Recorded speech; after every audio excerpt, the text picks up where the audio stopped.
Одиме на друга тема.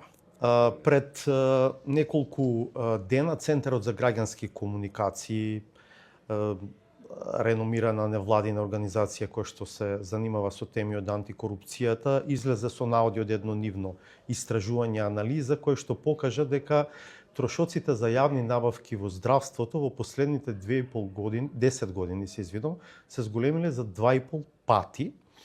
При тоа велат дека од 126 милиони евра во 2015 пораснале на 315 милиони во 2024 и напоменуваат дека инфлаторните фактори не се доволни за да се објаснат огромните скокови во вредноста на набавките. Како го коментирате ова првично, потоа ќе ве прашам и за некои други детали од истражувањето? Јас истражувањето го прочитав, лично јас го анализирав и бројките има фантастичен пристап материјалот внатре, значи таа методологија е дефинитивно дава надеж дека ние ќе имаме навистина понатаму таков тип на материјали надвор од здравствените институции, државните институции.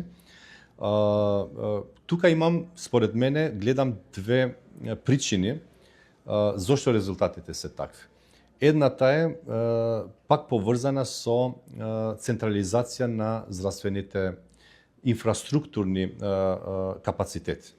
Што значи тоа? Ние во моментот немаме централен систем кој што ги имаме сите елементи поврзани со здравствената инфраструктура во државата и не ги знаеме. Например, ако ме прашувате за помали елементи, а кои што се дел од здравствениот систем, јас нема да можам да ви објаснам и да ви кажам колку такви имаме.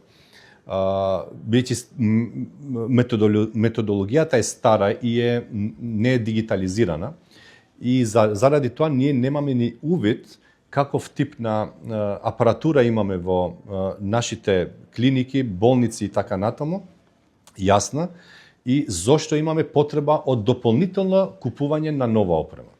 Кога тие сите институции и ние како Министерство ќе ги имаме и ќе имаме визуелен пристап и анализа на целата инфраструктура, тогаш ќе знаеме дали дополнително има потреба да отвориме некоја тендерска постапка за некој апарат или некој тип на инфраструктурни инвестиции во здравството. Мислам дека ова е многу клучно прашање и е битно. И веќе размислуваме на решение за тоа. Ќе се направи национална апликација, за да може, освен човечките капацитети и инфраструктурно да мора секоја институција да ги внесе апаратурата и целиот тој екосистем кој што е дел од таа здравствена инфраструктура во системот, и тогаш ќе се поврза системот на отварање на постапки со таа база на податоци. Например, вие како директор во една клиника нема да можете да отворите постапка за купување на некоја опрема ако цениме дека таа опрема не ви треба или има нова технологија која што вие не треба да ја купите. За жал сега и таа различност помеѓу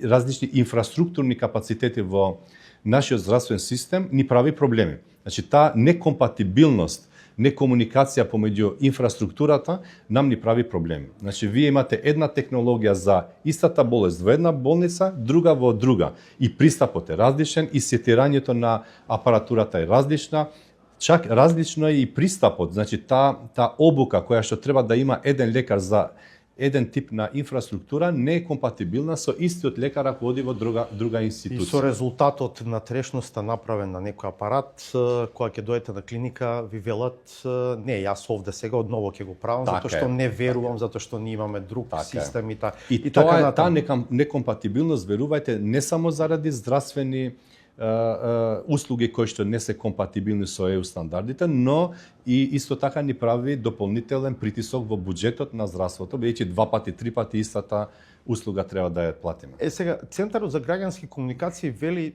независно од тоа што пораснал буџетот, потрошените пари за јавни набавки, не пораснале услугите и во смисла на волумен и во смисла на квалитет, и при тоа и даваат одредени референтни бројки. Например, велат во периодот 2015-2024 бројот на прегледи во вкупно 55 клиники и болници е намален за 14%, а на болнички денови за 24%. И при тоа отвораат сомнеж за тоа дека веројатно набавките се користат како канал за финансиско излекување средства, со што секако ќе се согласиме, не треба да биде случај. Добро, видите, тој индикатор, извинете, ве прекинав, тој индикатор не може директно да се поврзе со тоа што го кажавте. Зошто?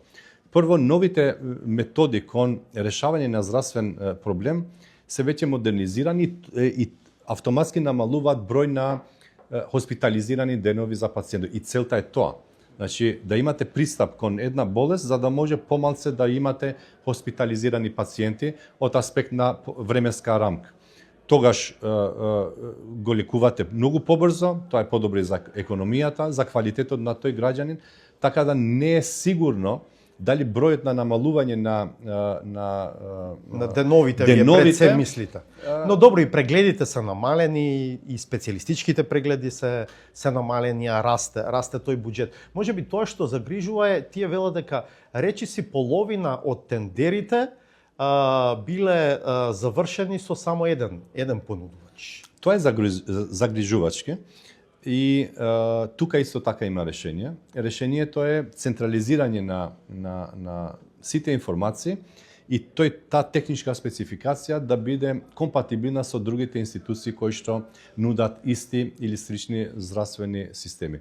Тогаш ќе бидеме по конкурентни кај приватниот или институциите што нудат таков тип на услуга, продаваат таков тип на сервис, и најверојатно ќе добиеме сервис поевтин, но и компатибилен со другите институции.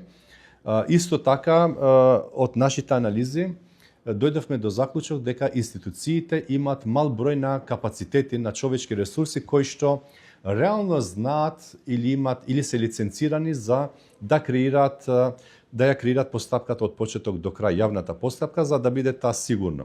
И тука реално имаме проблеми како министерство, два типа на проблеми. Едниот е многу често тие процедури ни пропаѓаат, не завршуваат успешно и според законот вие ќе мора да отворите од ново постапка, тие постапки траат и на крајот на денот или нема да имате услуга кон граѓаните или некој тип на лек и така натаму. И вториот момент е тоа што вие го спомнавте, некомпатибилноста на техничката спецификација и заради тоа ви се појавуваат само еден или два оператори кои што дава простор за сомневање. Односно дека се цртаат тендерите на начин да може да се јави само еден оператор. Па не смеат да се цртат, бидејќи имаме други државни институции кои што ги анализираат, но сепак треба да бидеме предпазливи.